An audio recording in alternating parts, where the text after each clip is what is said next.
Welcome to icon India. ఈరోజు మనం group 2 అలాగే గ్రూప్ 3కి సంబంధించినటువంటి ఎగ్జామ్స్ కోసం, ఇతర పోటీ పరీక్షల ఎగ్జామ్స్ కోసం లేటెస్ట్ కరెంట్ అఫైర్స్కి సంబంధించి ముఖ్యంగా జూన్ 2024కి సంబంధించిన కొన్ని క్వశ్చన్స్ కరెంట్ అఫైర్స్ నుంచి చూద్దాం. సో ఫ్యూచర్లో జరగబోయేటువంటి గ్రూప్ 2, గ్రూప్ 3తో పాటు ఇతర పోటీ పరీక్షలకి ఈ క్వశ్చన్స్ మీకు ఎంతగానో ఉపయోగపడతాయి. ఇక ఐకాన్ ఇండియా లాస్ట్ 6 మంత్స్కి సంబంధించి 2024 జనవరి నుంచి జూన్ వరకు ఉన్నటువంటి మొత్తం కరెంట్ అఫైర్స్ని బేస్ చేసుకొని మీకు ఒక బుక్ని అందించబోతా ఉంది. ఈ బుక్లో క్వశ్చన్స్ ఉంటాయి, అలాగే ఆన్సర్స్ ఉంటాయి, కరెంట్ అఫైర్స్కి సంబంధించినటువంటి క్లియర్ ఎక్స్ప్లెనేషన్ ఉంటుంది. సో ఈ బుక్ అనేది మీకు మార్కెట్లో అందుబాటులోకి రాబోతూ ఉంది. సో ఇది బుక్కి సంబంధించి first time questions with answers with explanation ఇస్తా ఉన్నాం. Question and answers with explanation ఇవ్వడం జరుగుతూ ఉంది. సో దీనికి సంబంధించినటువంటి MCQs మీకు లాస్ట్ 6 మంత్స్ కరెంట్ అఫైర్స్ని మొత్తం కూడా కవర్ చేస్తాయి. ఓకేనా? సో ఒకసారి మనం క్వశ్చన్స్ని చూద్దాం. సో ఎవరైనా ఈ బుక్ కావాలనుకునేవారు ఐకాన్ ఇండియా యాప్ ద్వారా రిజిస్ట్రేషన్ చేసుకోవచ్చు. సో దీనికి సంబంధించినటువంటి బుక్ ప్రైస్ కూడా చాలా లో కాస్ట్తో మీకు అందించడం జరుగుతూ ఉంది, ఎందరో అఫోర్డబుల్ చేసే విధంగా. సో దీనికి సంబంధించినటువంటి ఈ బుక్కి సంబంధించిన బుక్ని బై చేసేందుకు సంబంధించిన ఒక లింక్ ఇస్తాము, యాప్ ద్వారా రిజిస్టర్ చేసుకోండి. క్వశ్చన్స్ చూద్దాం. ఫస్ట్ క్వశ్చన్ చూడండి, క్రింది ప్రకటనలను పరిశీలించండి అని అంటున్నాం. సో ఇది స్టేట్మెంట్ లెవెల్ క్వశ్చన్స్. మనకి ఎగ్జామ్స్లో స్టేట్మెంట్ లెవెల్ క్వశ్చన్స్ చాలా వస్తూ ఉన్నాయి. ఆ పాయింట్ ఆఫ్ వ్యూలో ముందుగా స్టేట్మెంట్ లెవెల్ క్వశ్చన్ తీసుకోవడం జరిగింది. క్రింది ప్రకటనలను పరిశీలించండి. సో స్టేట్మెంట్ నెంబర్ 1, 2024 సార్వత్రిక ఎన్నికలు 7 దశలలో నిర్వహించబడ్డాయి అని స్టేట్మెంట్ నెంబర్ 1 ఇచ్చినాం. ఇక నెక్స్ట్, ఎన్నికల కమిషనర్లుగా జ్ఞానేష్ కుమార్ మరియు డాక్టర్ సుఖ్బీర్ సింగ్ సంధు ఈ ఎన్నికలను పర్యవేక్షించారు అని అంటున్నాం. స్టేట్మెంట్ నెంబర్ 3, భారతీయ ఓటర్లు కులం, మతం, సామాజిక ఆర్థిక స్థాయిలను అధిగమించి ఓటు వేశారు అని అంటున్నాం. ఇందులో సరైన ప్రకటనల్ని గుర్తించండి అని అంటున్నాం. ఇచ్చిన స్టేట్మెంట్స్లో సరైనటువంటి వాటిని గుర్తించాలి. A 1 మరియు 2 అని అంటున్నాం. B 1 మరియు 3 అని అంటున్నాం. C 2 మరియు 3, D పైవన్నీ సరైనవే అనేటువంటి ఇక్కడ ఆప్షన్స్ని ఇవ్వడం జరిగింది. ఇచ్చినటువంటి ఆప్షన్స్ని బేస్ చేసుకొని మనం బుక్లోనైతే క్లియర్గా ఎక్స్ప్లెనేషన్ రాయడం జరుగుతూ ఉంది. ఇక్కడ మనం దీనికి ఒకసారి ఎక్స్ప్లెనేషన్ చూద్దాం ఈ క్వశ్చన్కి సంబంధించి. సో ఇచ్చిన క్వశ్చన్కి మనం ఏ కోణంలో చూడాల్సి ఉంటుంది అని అంటే ఎన్నికల సంఘానికి సంబంధించింది, ఎలక్షన్ కమిషన్ ఆఫ్ ఇండియాకి సంబంధించినటువంటి క్వశ్చన్. సో ఇటీవల లోక్సభకి సంబంధించినటువంటి 18వ లోక్సభ ఎన్నికలు అనేవి జరిగాయి. ఈ లోక్సభ ఎన్నికలను బేస్ చేసుకొని ఈ క్వశ్చన్ని తయారు చేయడం జరిగింది. 2024 సార్వత్రిక ఎన్నికలు 7 దశలలో నిర్వహించబడ్డాయి అని అంటున్నాం. స్టేట్మెంట్ నెంబర్ 1, ఎస్ అవును, 7 దశలలో నిర్వహించడం జరిగింది. ఈ 7 దశల ఎన్నికలకి సంబంధించి ఎప్పుడు అనంటే మార్చి 16న ఎన్నికల సంఘం, కేంద్ర ఎన్నికల సంఘం నోటిఫికేషన్ని రిలీజ్ చేయడం జరిగిందండి. ఏం రిలీజ్ చేశారు అని అంటున్నాం, నోటిఫికేషన్ అనేది వచ్చింది. సో ఇప్పుడు ఈ నోటిఫికేషన్ ద్వారా ఏం చెప్పారు, దేశవ్యాప్తంగా 7 దశలలో ఎన్నికలు నిర్వహిస్తాము అని చెప్పేసి చెప్పడం జరిగింది. చెప్పారు కదా, కాబట్టి 7 దశలలో ఎన్నికలు నిర్వహించబడ్డాయి అనేది రైట్ స్టేట్మెంట్ అండి. మరి మొదటిసారి ఎప్పుడు ఎన్నికలు స్టార్ట్ అయ్యాయి, మార్చి 16న ఎన్నికల నోటిఫికేషన్ వస్తే దేశవ్యాప్తంగా అనంటే ఏప్రిల్ 19న. ఎప్పుడు అని అంటున్నాం, ఏప్రిల్ 19న ఈ ఎన్నికలకి సంబంధించి ఫస్ట్ ఫేజ్, ఏ ఫేజ్ అని అంటున్నాం, ఫస్ట్ ఫేజ్కి సంబంధించిన ఓటింగ్ అనేది జరిగింది, ఎన్నికలు అనేవి జరిగాయి, ఇలా గుర్తుంచుకోవాలి. ఇక నెక్స్ట్ ఆ తర్వాత ఎప్పుడు అనంటే ఏప్రిల్ 26న కూడా 2వ దశ ఎన్నికలు జరిగినాయి. ఆ తర్వాత మే 7న 3వ దశ ఎన్నికలు జరిగినాయి. ఇక మే 13న తెలంగాణకి సంబంధించి, ఆంధ్రప్రదేశ్కి సంబంధించినటువంటి ఎన్నికలు అనేవి నిర్వహించడం జరిగింది. ఎప్పుడు అని అంటున్నాం, మే 13న ఏపీ అండ్ తెలంగాణకి సంబంధించిన ఎన్నికలు జరిగినాయి. మే 13న జరిగినటువంటి ఎన్నికల ఫేజ్ ఎన్నోది అని అంటే 4th ఫేజ్లో తెలంగాణ, ఆంధ్రప్రదేశ్, తెలుగు రాష్ట్రాలలో ఎన్నికలు జరిగాయి అనేది మనకి ఇంపార్టెంట్. మనం తెలుగు రాష్ట్రాల నుంచి ప్రిపేర్ అవుతున్నాం కాబట్టి. ఆ తర్వాత మే 13 తర్వాత మే 20, మే 25 కూడా 6వ దశ ఎన్నికలు జరిగిన తర్వాత 7వ దశ ఎన్నికలు జూన్ 1న జరిగాయండి. ఎప్పుడు జరిగాయి అని అంటున్నాం, ఇక్కడ మనం మాట్లాడుతున్న 7 దశల ఎన్నికల గురించి మాట్లాడాల్సి వస్తే 7వ దశ ఎన్నికలు అనేవి మనకి ఎప్పుడు జరిగాయి అని అంటే జూన్ 1న జరిగాయి అని అంటున్నాం. సో ఇలా 7 దశల ఎన్నికలు జరిగిన తర్వాత జూన్ 4న రిజల్ట్స్ వచ్చినాయి. ఎన్డీఏ అనేది కూటమి ఇప్పుడు గవర్నమెంట్ని ఫామ్ చేసింది. సో కాబట్టి స్టేట్మెంట్ నెంబర్ 1 అనేది సరైనటువంటిది అని అంటున్నాం. ఎన్నికల కమిషనర్లుగా జ్ఞానేష్ కుమార్, డాక్టర్ సుఖ్బీర్ సింగ్ సంధు గారు ఎన్నికల పర్యవేక్షణ చేశారు అని అంటున్నాం. ఈ స్టేట్మెంట్ కూడా రైటేనండి. ప్రధాన ఎన్నికల కమిషనర్గా రాజీవ్ కుమార్ గారు ఉన్నారు. అయితే ఇద్దరు ఎన్నికల కమిషనర్లకి సంబంధించి జ్ఞానేష్ కుమార్ గారు, సుఖ్బీర్ సింగ్ సంధు గారు ఉన్నారు అనేటువంటి అంశాన్ని ఇక్కడ మనం గుర్తించాల్సి ఉంటుంది. ఈ స్టేట్మెంట్ కూడా సరైనదే అని చెప్పేసి గుర్తుంచుకోవాలి. ఇక నెక్స్ట్, భారతీయ ప్రజలు లేదా ఓటర్లు కులం, మతం, సామాజిక ఆర్థిక స్థాయిలను అధిగమించి ఓటు వేశారు. ఎస్, వాస్తవము. ఇక్కడ కులం, మతం, సామాజిక ఆర్థిక పరిస్థితుల కారణం కాదు. సో వీటిని అధిగమించి ఎవరైతే ఓటు హక్కు ఉన్నటువంటి వారు ఓటు వేయాలి అనేటువంటి అవగాహన ఉన్నటువంటి వారందరూ కూడా ఇందులో ఓటు వేయడం జరిగింది. కాబట్టి ఇక్కడ మనకి ఆన్సర్ వచ్చి అన్నీ సరైనవే అనేటువంటి అంశాన్ని స్టేట్మెంట్ ఆప్షన్ని మనం సరైనదిగా గుర్తించాల్సి ఉంటుంది. ఇలా ఈ క్వశ్చన్కి మనం ఎక్స్ప్లెనేషన్ అనేది తీసుకోవడం జరిగింది. ఇలాంటి ఎక్స్ప్లెనేషన్తోనే మనం తీసుకొస్తున్నటువంటి బుక్ అనేది మీకు మార్కెట్లోకి అందుబాటులోకి రాబోతూ ఉంది. మీరు యాప్ ద్వారా కూడా రిజిస్టర్ చేసుకోవచ్చు. యాప్ ద్వారా రిజిస్టర్ చేసుకోండి, ఆన్లైన్లో అవైలబుల్గా ఉంటుంది. మీకు ఓపెన్ మార్కెట్లో కూడా ఈ బుక్ అనేది అవైలబుల్గా ఉంటుంది అనేటువంటి అంశాన్ని గుర్తుంచుకోవాలి. ఇక రెండవ క్వశ్చన్ చూడండి, క్రింది వాటిలో ఏది సరైనది? సో ఇక్కడ డైరెక్ట్ క్వశ్చన్ అడిగినాం, ఆప్షన్స్ కొంచెం మనకు పెద్దగా కనబడుతూ ఉన్నాయి. సబ్జెక్ట్ అనేది తెలిస్తే ఆన్సర్స్ చేయడం చాలా ఈజీ. థర్మల్ పవర్ ప్లాంట్లో 45 మెట్రిక్ టన్నుల కంటే తక్కువ కోల్ నిల్వ ఉన్నది అని అంటున్నాం. ఇది స్టేట్మెంట్ నెంబర్ 1. ఇక నెక్స్ట్, 2024 మే నెలలో రోజువారీ కోల్ వినియోగం సగటు 10,000 టన్నులు అని అంటున్నాం. అలాగే ఆప్షన్ సి, పారాదీప్ పోర్టు ద్వారా మాత్రమే కోల్ రవాణా చేయబడుతుంది అని అన్నాం. నెక్స్ట్ ఆప్షన్ డి వచ్చి సోన్ నగర్ నుంచి దాద్రి వరకు రైల్వే రేక్స్ యొక్క టర్న్ అరౌండ్ టైం 50% మెరుగుదల చెందింది అనేటువంటి ఆప్షన్స్ని ఇచ్చి కోల్ రిలేటెడ్గా, థర్మల్ పవర్ ప్లాంట్స్ రిలేటెడ్గా ఇక్కడ క్వశ్చన్ని అడగడం జరిగిందండి. సో ఈ క్వశ్చన్కి సంబంధించినటువంటి రైట్ ఆన్సర్ ఏంటి అనేది ఒక్కసారి మనం ఇప్పుడు చూద్దాం.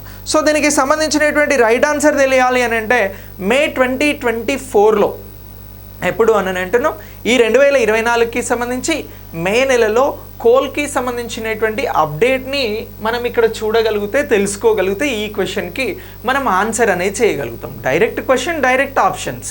కానీ ఇది తెలియాలి అని అంటే మనకి మే నెలలో జరిగినటువంటి కోల్కి సంబంధించి, బొగ్గు గనులకి సంబంధించి, బొగ్గు ఉత్పత్తికి సంబంధించినటువంటి అప్డేట్ అనేది తెలియాల్సి ఉంటుంది. సో ఇక్కడ ఫస్ట్ స్టేట్మెంట్ ఏమి ఇచ్చారు? సో థర్మల్ పవర్ ప్లాంట్లో 45 మెట్రిక్ టన్నుల కంటే తక్కువ కోల్ నిల్వ ఉన్నది అనేటువంటి ఆప్షన్ని ఇక్కడ ఇవ్వడం జరిగినది. సో ఇలా ఈ కోల్ వినియోగానికి సంబంధించి 45 మెట్రిక్ టన్నులకి సంబంధించినటువంటి అంశం గురించి మాట్లాడాల్సి వస్తే 45 టన్నుల కంటే తక్కువ అని అన్నాం. కానీ ఇక్కడ తక్కువ కాదు, ఎక్కువ కోల్ నిల్వ అనేది ఉన్నది. కాబట్టి ఈ స్టేట్మెంట్ అనేది, ఇక్కడ ఇచ్చిన ఆప్షన్ అనేది తప్పండి. కానీ మనల్ని సరైనది ఎన్నుకోండి అని చెప్పేసి అడుగుతూ ఉన్నారు. సో ఇలా సరైనది ఎన్నుకోవాలి అని అంటే మనం మిగతా ఆప్షన్స్ చూస్తేనే మనకు ఆన్సర్ అనేది రావడానికి అవకాశం ఉంది. ఇక రెండవది ఏమంటున్నాం, 2024 మే నెలలో రోజువారీ కోల్ వినియోగం సగటున 10,000 టన్నులు అని అంటున్నాం. ఎస్ అండి, భారతదేశంలో 2024 మే రిపోర్ట్స్ ప్రకారం బొగ్గుకి సంబంధించిన వినియోగం అనేది 10,000 టన్నులుగా ఉన్నట్లు ఈ కోల్ మైనింగ్కి సంబంధించినటువంటి వారు గణాంకాలను, స్టాటిస్టిక్స్ని రిలీజ్ చేయడం జరిగినది. కాబట్టి ఇది సరైనది అనేటువంటి అంశాన్ని మనం ఇక్కడ గుర్తుంచుకోవాల్సి ఉంటుంది. ఇక నెక్స్ట్, క్రింది వాటిలో సరైనది అన్నారు కానీ మనకు సరైనది అనేటువంటిది వచ్చింది. కాకపోతే సిడి ఉన్నటువంటి ఈ ఆప్షన్స్ని కూడా మనం ఒకసారి డిస్కస్ చేయాల్సి ఉంటుందండి. సో ఇక్కడ పారాదీప్ పోర్టు ద్వారా మాత్రమే కోల్ రవాణా చేయబడుతుంది అని అన్నారు. ఓన్లీ పారాదీప్కి సంబంధించినటువంటి పోర్టు ద్వారా మాత్రమే రవాణా చేయబడుతుంది అనేది రాంగ్ ఆన్సర్. ఇక్కడ మాత్రమే అన్నారు, పారాదీప్ పోర్టు ద్వారా అనేది బొగ్గు రవాణా అవుతుంది కానీ మాత్రమే అన్నారు. ఇది పారాదీప్ కాకుండా వేర్వేరు పోర్ట్స్ నుంచి కూడా బొగ్గు రవాణా అనేది అవుతా ఉంది. ఎక్కడి నుంచి అవుతా ఉంది అని అంటే ధామ్రా నుంచి అవుతా ఉంది, గంగవరం నుంచి అవుతా ఉంది. సో ఇలా కోల్ రవాణాకి సంబంధించి ఇచ్చినటువంటి సి అనేటువంటి ఆప్షన్ తప్పండి.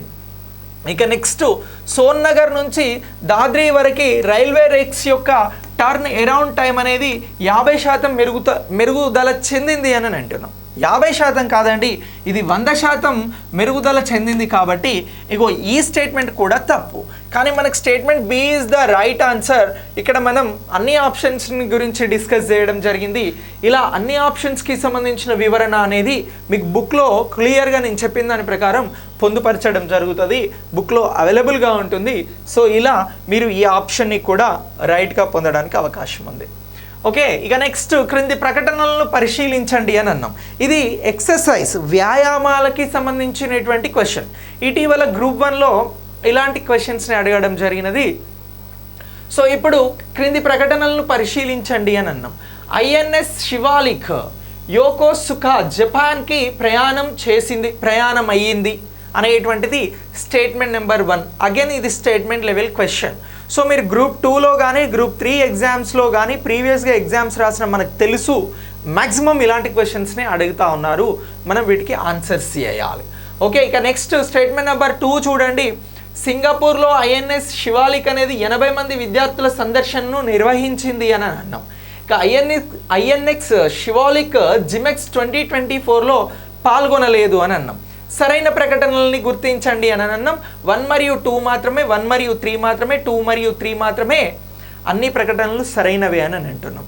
సో మీరు ఆన్సర్ ఏమనుకున్నారు అనేది ఒక్కసారి చూడండి, నేను క్లియర్ ఎక్స్ప్లెనేషన్ చేస్తాను. సో ఇప్పుడు జిమెక్స్ 2024 అనేది నిర్వహించడం జరుగుతూ ఉంది. ఇది భారత్కి అలాగే జపాన్కి సంబంధించినటువంటి మ్యారిటైమ్ ఎక్సర్సైజ్ అండి. జపాన్ జిమెక్స్ అని అంటే ఏంటి అని అంటే జపాన్ ఇండియాకి సంబంధించిన మ్యారిటైమ్ ఎక్సర్సైజ్, సముద్ర నేవీకి సంబంధించిన ఎక్సర్సైజ్. సో ఈ ఎక్సర్సైజ్ని బేస్ చేసుకొని భారతదేశం నుంచి ఐఎన్ఎస్ శివాలిక్ అనేది జపాన్కి వెళ్ళడం జరిగింది. ఇది రైట్ స్టేట్మెంట్ అండి. 1 అనేది రైట్ స్టేట్మెంట్. వెళ్తూ ఇది సింగపూర్లో ఐఎన్ఎస్ శివాలిక్ అనేది 80 మంది విద్యార్థుల సందర్శన నిర్వహించిన మాట కూడా వాస్తవమే. జపాన్కి వెళ్తూ సింగపూర్లో ఐఎన్ఎస్ శివాలిక్ని చూసేందుకోసం 80 మంది విద్యార్థులను సందర్శనార్థం ఇక్కడ నిర్వహించిన ప్రదర్శన నిజమే. కాబట్టి ఈ స్టేట్మెంట్ కూడా రైటే. ఇప్పుడు శివాలిక్ ఎందుకు వెళ్ళింది అన్నాం? జిమెక్స్లో పాల్గొనే ఎందుకు వెళ్ళింది? 2024 జపాన్లో ఈ యోకోసుకాలో జరుగుతున్నటువంటి జిమెక్స్లో పాల్గొనేందుకు వెళ్ళింది. కానీ ఇక్కడ 3 స్టేట్మెంట్ని ఒకసారి అబ్జర్వ్ చేయండి. ఐఎన్ఎస్ శివాలిక్ అనేది జిమెక్స్ 2024లో పాల్గొనలేదు అని అంటున్నాం. కాబట్టి ఇది రాంగ్. ఇప్పుడు మన ఆన్సర్ ఏంటి? సరైనది. ఇక్కడ ఏమడిగారు? సరైన ప్రకటనల్ని గుర్తించండి అని అన్నారు. సరైనది అంటే ఏంటి? 1, 2. సో 1, 2 మనకి ఏలో ఉంది.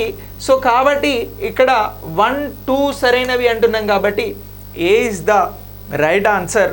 ఇలాంటి మంచి క్వశ్చన్స్ లాస్ట్ 6 మంత్స్కి సంబంధించిన కరెంట్ అఫైర్స్ మొత్తం కూడా మీకు బుక్లో అవైలబుల్గా ఉంది.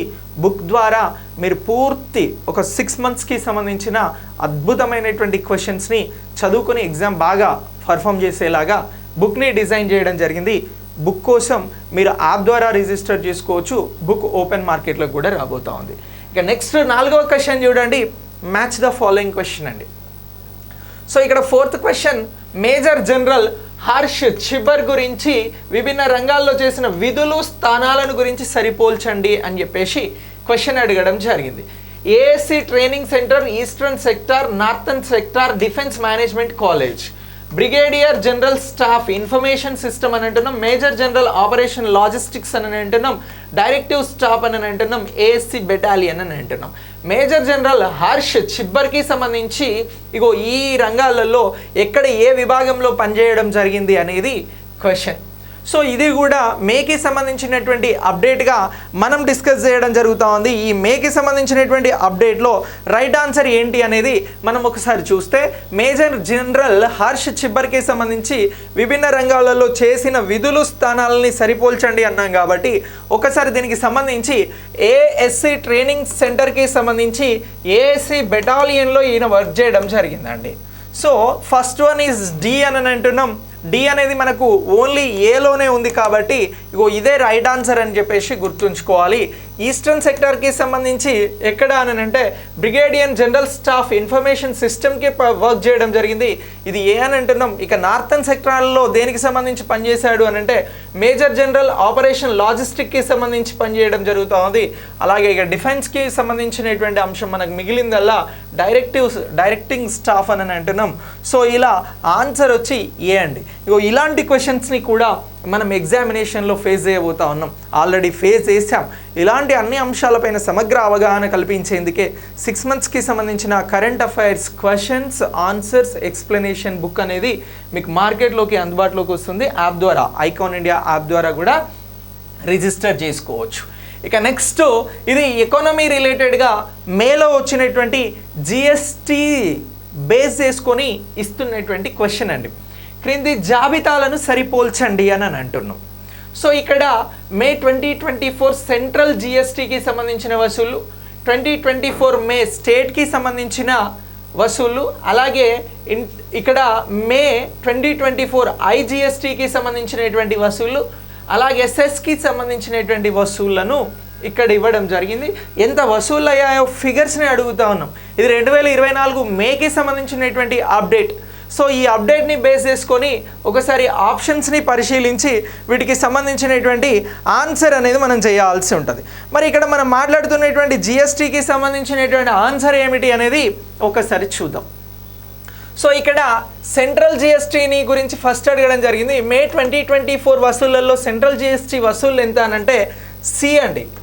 సో ఇక్కడ సి అనేది మనకి ఏలో ఉంది కాబట్టి ఇంకా ఎక్కడైనా ఉందా, ఏనే రైట్ ఆన్సర్. సో ఇక్కడ ఇక మే 2024 స్టేట్ జిఎస్టీ వసూళ్ళు ఎంత ఉన్నాయి అని అంటే 40,000కి సంబంధించి 40,265 కోట్లు ఉన్నాయి. ఇక ఐజిఎస్టీకి సంబంధించినటువంటి వసూళ్ళు ఎంత ఉన్నాయి అని అంటే బి అని అంటున్నాం. సో ఇలా బి ఐజిఎస్టీ అని అంటున్నాం 87,781 కోట్లు. అలాగే మేకి సంబంధించిన సెస్ వసూళ్ళు ఎంత అని అంటే మిగిలిందల్లా మనకి డి. సో 12,284 కోట్లు. ఇది మేలో వసూలైనటువంటి జిఎస్టీకి సంబంధించిన ఫిగర్స్ని బేస్ చేసుకొని మనం ఒక క్వశ్చన్ క్రియేట్ చేసుకోవడం జరిగింది. ఇలా match the following questions, statement questions, direct questions, అలాగే వీటితో పాటు అసర్షన్ రీజన్కి సంబంధించిన క్వశ్చన్స్, ఇలా అన్ని విధాలుగా మీకు ఎగ్జామ్కి సంబంధించి గ్రూప్ 1 గ్రూప్ 2కి సంబంధించిన ఎగ్జామ్స్ ఎలా అయితే జరుగుతూ ఉన్నాయో ప్రీవియస్ క్వశ్చన్స్ని బేస్ చేసుకొని బుక్ని డిజైన్ చేయడం జరిగింది. 6 monthsకి సంబంధించిన current affairs, schemes, government programmes, important updates ఇవన్నీ కూడా ఇందులో మీకు కవర్ కాబోతూ ఉన్నాయి. బుక్కి మీరు యాప్ ద్వారా రిజిస్టర్ చేసుకుంటే మీకు కొరియర్ చేయడం జరుగుతుంది. ఈ బుక్కి సంబంధించినటువంటి కోర్స్ లింక్ అనేది మీకు ఐకాన్ ఇండియా యాప్లో అవైలబుల్గా ఉంటుంది. యాప్ ద్వారా రిజిస్టర్ చేసుకోండి. ఓపెన్ మార్కెట్లోకి కూడా అతి త్వరలో బుక్ అనేది రాబోతూ ఉంది. సో ఇలా ఈ క్వశ్చన్స్ని మీకు జస్ట్ శాంపిల్స్గా చూపెట్టడం జరిగింది. సో మనం మొత్తం 6 monthsకి సంబంధించి 2024కి సంబంధించి సుమారు 2,000 పైన క్వశ్చన్లతో ఈ బుక్ని డిజైన్ చేస్తున్నాం విత్ ఎక్స్ప్లెనేషన్ అండి. With explanation, question answers with ఎక్స్ప్లెనేషన్తో వస్తూ ఉంది. దీనికోసం మీరు రిజిస్టర్ చేసుకోండి. మనం అలాగే మరికొన్ని క్వశ్చన్స్ని కూడా మీకోసం తీసుకొస్తా. ఇప్పుడు మనం డిస్కస్ చేసిన క్వశ్చన్స్ కూడా గ్రూప్ 2, 3కి యూజ్ అవుతాయి. ఈ వీడియోకి ఒక లైక్ చేసి మీ ఫ్రెండ్స్కి షేర్ చేయండి. Thanks for watching.